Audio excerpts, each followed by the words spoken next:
beautiful people, and welcome to my channel. My name is Amina, and if you're new here on this channel, I will now be talking about Black queer liberation and my journey as a Black queer person and all the ups and downs in between in that journey. If you want to go on that journey, make sure you smash the subscribe button down below, right around somewhere down here, and make sure you turn on post notifications so you're notified every time I make a new video. So I got a couple snacks. So one thing about me is I'm an expat, so I'm currently living in Mexico. I got some snacks. So they're made of flour, and the flavor is chile and limon. I'm gonna snack on these because I am hungry, I haven't eaten. So let's try them real quick before we get started on this video. Oh, they're so cute. Look at my little rings. Oh, those hit. These are so fire. Like something like spicy but small and crunchy.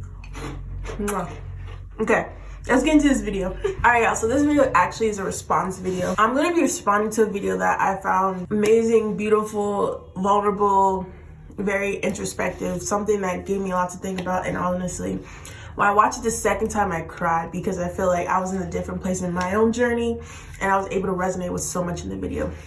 The video I will be responding to is titled, "I'd rather be true to me than beautiful to you."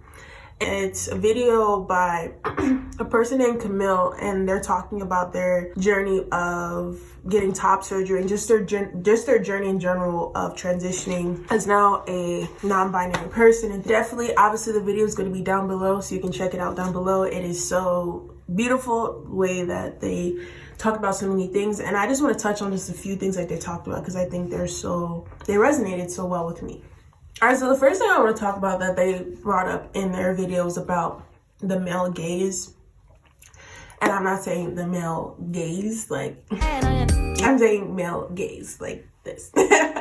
But they talked about how they realized that during their transition that they were, a lot of times felt like they were performing femininity because they are assigned female at birth.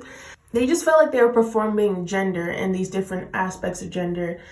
And I think that for me, that really resonates for me because I feel like on my specific journey, to give some context, so I'm still figuring out how I want to identify how I truly want to show up into this world. And with that, I think it's important to acknowledge that there's fluidity within that. I think it's important for especially queer folk not to put ourselves in a box. If anything, I would just identify myself as fluid because I feel like I want to be a masculine presenting person, but that doesn't necessarily, I want to identify as a man. And I think that can be interpreted in so many different ways. And I think just that discussion within itself can have so many pieces to it because I think even within the queer community, you still see binary. Gender is a spectrum. There's not two boxes of gender. Gender is a spectrum of masculinity and femininity, and people can identify in different areas of that spectrum. With that being said, I think that it's important for me on my journey it's important for me to acknowledge that at its core, I am me. You know what I mean? Like, I don't necessarily want my transition or my process to be one where I'm putting myself in a box where it's like, okay, well, I was assigned female at birth, I'm a woman, blah, blah, blah, so now I'm transitioning to a man. I don't think that's where I am. I don't think I see the way I present and the way that I express myself is a lot more fluid than that. When we're in the process of becoming our most authentic selves, when you're in the process of really getting down to the core of who you are, how you want to show up in this world, and who you want to be, I don't think that's a process of learning. I think that's a process of kind of unraveling all the things that we are taught as kids, as teenagers, just being socialized in this society that tell us who we need to be or how we need to act or whatever the case may be. Because truly at its core, we are who we are. And I think we find the most joy, we find the most peace, we find the most happiness, we find the most alignment when we are actively in alignment with our most authentic selves. And I really love the title that they gave to this because I think a lot of times that we kind of have this back and forth between, okay, am I doing this because it feels the most aligned to me? Or am I doing this because of how I think society will perceive me? I'd rather be authentic to me than be beautiful to you. I'd much rather be able to sleep at night knowing that I am living in my most aligned truth any day, then that is more important to me than how I'm perceived by others, or how people see me as, whether they see me as beautiful or handsome, whatever the case may be. Like, how you perceive me is less important than how I perceive myself. And I think that is what the goal is. But that is really difficult, because it's like everything in this society would tell us that we need to be this, and this way, which is why I think this journey is so liberating, of Black queer liberation, of unpacking what it is. What does it mean for me to show up as a Black individual? What does it mean for me to show up as a queer individual? But also acknowledging that those are intersectional identities and they cannot be separated. Let me say that again. They cannot be separated because at its core, I'm not just a Black person. I'm not just a queer person. I'm a Black queer person. And that is a very specific way that I move about this world that's important and has nuances that are important to acknowledge and appreciate and embrace every single piece of them. Another thing I want to talk about is that it's a journey. And I feel like a lot of times the way that, oh my God, my back is killing me, y'all. This is part of the reason I want top surgery, because I feel like if I didn't have this weight on me, like, listen. If y'all see me out here with little, I haven't decided yet if I do want a reduction of some sort, because I think just at its core, like, I'm realizing how much pain and stress having all this on my shoulders is, while they're nice and whatever. Like, I feel like I need to honor my body more. And it's just heavy, you know what I mean? It's heavy on the shoulders, it's heavy on your back, it impacts your posture. You know, I love my body, but I also understand that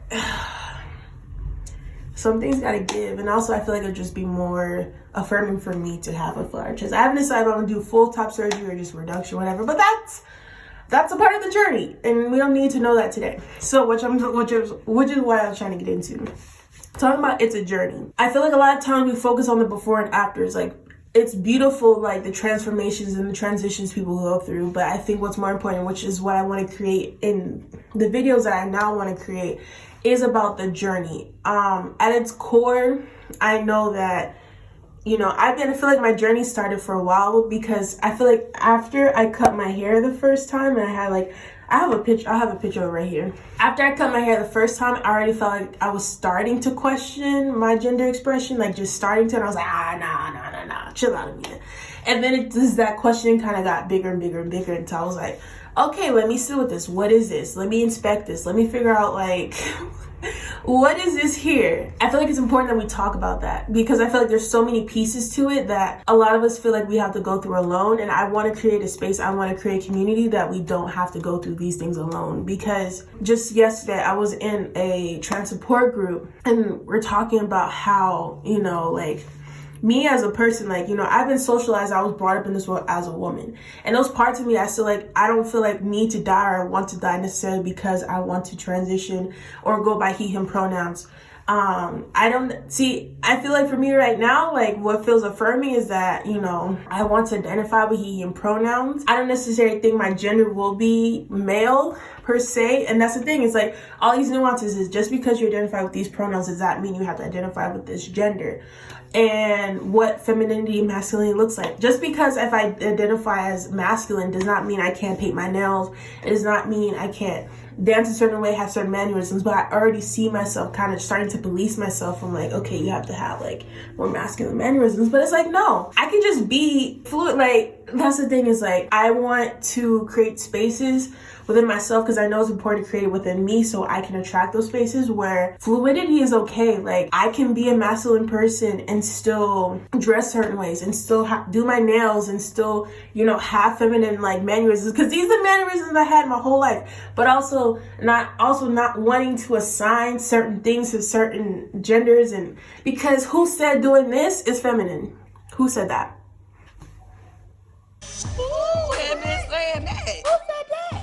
Who said that? Who said that? Who told us that these are the things that we can or cannot do, and why are we policing ourselves? That's what I want to move away from. I want to move away from trying to police my body or police how I am or my mind into what I think it should be or how it needs to act, and just be me. So I want to talk about the in-between. I want to talk about, you know, and I think there's so many pieces to it that I cannot touch all into this one video, but talking about femininity and masculinity, how you want to present, pronouns. Like for me, at this point, even if I do go by he, him pronouns, I still want to keep my name because I think my name is dope. If you don't know, Aminah translated means one worthy of trust. And I think that's beautiful. And I feel like I love that. And if I were to change my name, that's okay too. So that kind of talking about like, you know, making changes is okay. Talking about the nuances of like, okay, I identify with this in this one, but I identify this in this way. I identify with this in this way. And all three or whatever many buckets that is okay. So the journey of that, of all these little pieces that we kind of gather and unravel and collect or whatever you want to call it, that leads us to where, and that's the other thing too. I guess I'm catching myself. I don't think there's necessarily a destination. I think transitioning, I think transformation, all that stuff is a journey and it's a continuous journey. Just like healing, there's no destination. We're always as people going to be healing. We're always going to be doing something in our lives. At least I hope so, to, you know, better ourselves. And I think there's times that it's important because I have a bad habit of wanting to always be better. And it's like, okay, sometimes you just need to appreciate for where you are and realize the work that you have done to get to this point, and that's enough. But I think at a big grand spectrum, we're always changing and evolving as people, and that's okay. So like there's not necessarily, I feel like, a destination. It's just like, how can I best show up as me today? How can I best show up as myself the most authentic and true way as possible?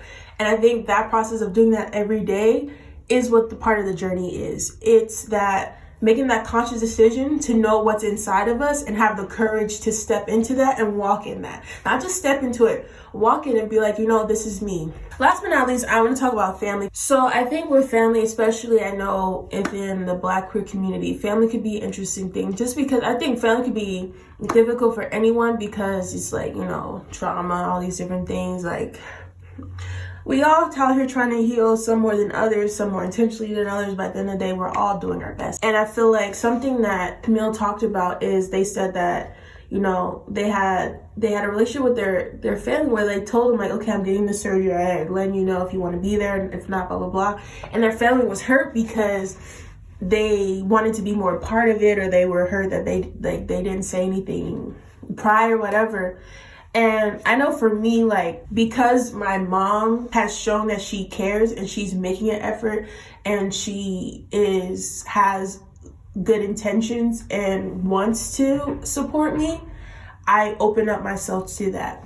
As far as other family members, it kind of goes and depends on the person and how I feel, because I think the two important things to me is my relationship to my mom, because I think that's the closest relationship I have, and then also my family and my friends in the community that I'm creating. Community is important. When you're first figuring these things out, I think it's very valid to only, like for me, I think as of right now, I'm using he and pronouns, but y'all can still use whatever. I'm still trying to figure it out, so no pressure on that one. But I'll let y'all know when it's pressured, because I'll be like, nah, these are my pronouns. I'm not all in all spaces. Obviously now I'm on YouTube, so that's a whole nother story. But it's, you know, when you're first coming out, it's okay, I think, to come out only in certain spaces, and knowing that there's only certain spaces where you feel comfortable or you feel safe to say these things or to express these thoughts or to express how you're feeling or what's popping up for you. For me, like the first time I really came out with my pronouns was in a Sunday Survivor series, was put on by Jewel the Gem. It's just a solely Black space, but it centers Black and trans folks. And, you know, I just felt safe enough to share with them, like, y'all, these are the new pronouns I'm going by. And I was received so well, and everyone's so affirming and so supportive. So it's like, those little things are important during the journey. So, and I even told my mom, like, you know, I'm still figuring out my pronouns, I'm still figuring that out, but I'm figuring that in these spaces. I love you. I'm gonna, like, allow you into, you know, where I'm at and stuff like that. But knowing like where you need to kind of navigate these things, I think is okay. And being honest with people, like, listen, I know you care, I know you want to show up for me, I know you want to support me, but I know where I'm at and I know where you're at, and this is what I need right now at this point in my journey. And I will come to you either when I'm more comfortable where I'm at to meet you there, or where you know more, or whatever the case may be. I think y'all get what I'm saying. And realizing that that intention is big, you know, because there's a difference between coming to someone like, hey, this is what I'm going through, and then like, oh, okay, and then like, okay, I have to acknowledge that, you know, this is bringing up certain things for me. I want you to know that I still want to learn. I still intend on showing up however I can. And I think that can be shown in different ways and it's different for each person. I think I one day want to do a video to help people that do not identify, maybe give some context of how they can support other people. If you're interested in that type of video, put it down below. All in all, transitioning is not just physical. Transition is a mental thing. Transitioning is a spiritual thing. Transitioning is an emotional thing. It brings up so much. And I think that's why a lot of queer people are kind of forced to heal in ways, because we have to be confronted with so many questions and so many things like, okay, like, how do I want to show up? And that makes you question, how are you showing up now? Is that how you want to show up later? Is that what do you want to like? And these things kind of cause you to be introspective and to be thinking and to sit with things that sometimes are really hard and really heavy and honestly exhausting. So that's another thing. Like, this process can be exhausting. I think I downplayed that a little bit because I'm just like, okay, like whatever. But it's like you're grappling with some things that maybe you never had to or never will. Like, some people never will have to grapple with. Like Kamil talked about in the video, was like, I think cis people like take for granted sometimes the feeling of just waking up and things making sense. And they talked about after over 10 years of transitioning and in so many different ways, they finally had that. And I feel like that's what we all want. We all want to wake up in the morning and just feel like things make sense, at least within our bodies. At least look in the mirror, wake up and just be like, this makes sense. This feels right. That is another reason why, if you have someone in your life or if you're going through a transition, I want that for you. And I think that's why we should always want that for others, because we all deserve just to wake up and for things to make sense.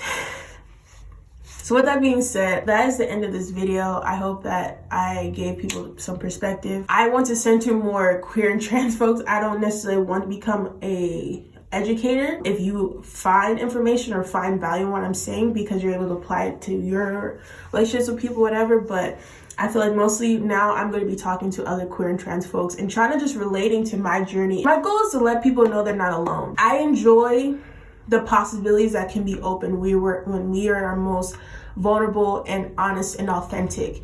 And I want to share that with others because I want other people to know they're not alone. And also I want to create a community so that we all know. So I also know I'm not alone, because I know someone's going to comment on the bottom of this and say they relate to something I said in this video. With that being said, if you did relate to something, if something resonated, if something gave you something to think about, please put it down below in the comments. Like, again, make sure you like this video, make sure you hit that subscribe button, hit that post notifications bell so you're notified when I make a new video. And just know that we out here. We're doing our best, and our best is more than enough. I love y'all, and I'm sending y'all lots of good vibes and all that good stuff, and I will see y'all on my next video. Peace.